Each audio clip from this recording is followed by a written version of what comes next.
Brave New World, Central London, AF 632. Bernard Marx, one of the main protagonists in the novel, is increasingly dissatisfied with the world state, an alleged utopia where people are no longer born, but fertilized and custom-made, decanted from test tubes.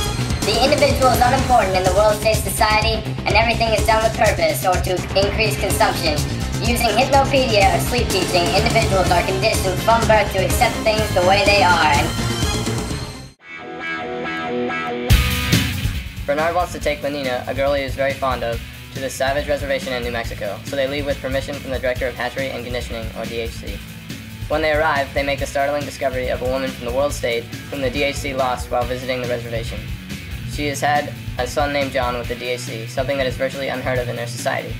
Bernard decides to bring them both back in order to prevent his being transferred to Iceland. When they return to the world state and Bernard shows the Savage to everyone, the DHC is so embarrassed that he resigns from his position, never to set foot in the hatchery again.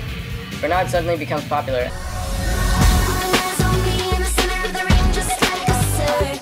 and Lenina starts to be very interested with the Savage, so she takes him out to the Feelies. John the Savage relates everything to Shakespeare because as a boy that was all he had to read, and it taught him about the world.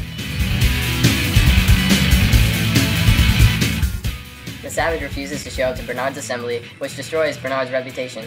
And when John tells Lenina how much he loves her, she begins to strip naked.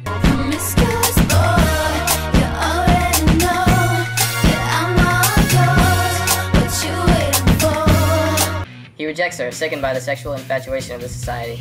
He then visits his dying mother in the hospital and flies into a rage when she dies and several children talk bad about her. He attempts to destroy a large supply of Soma, the drug of choice in the world state, which causes a riot.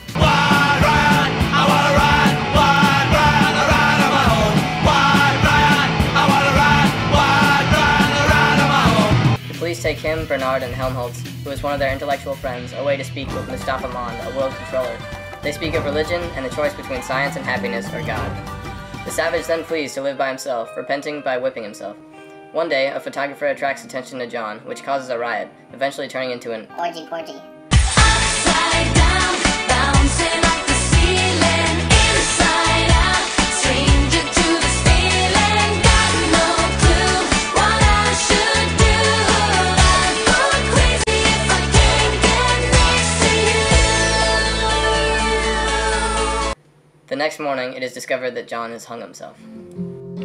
And the people in the houses all went to the university where they were put in boxes and they came out all the same. And there's doctors and lawyers and business executives and they're all made out of ticky-tacky and they all look just the same.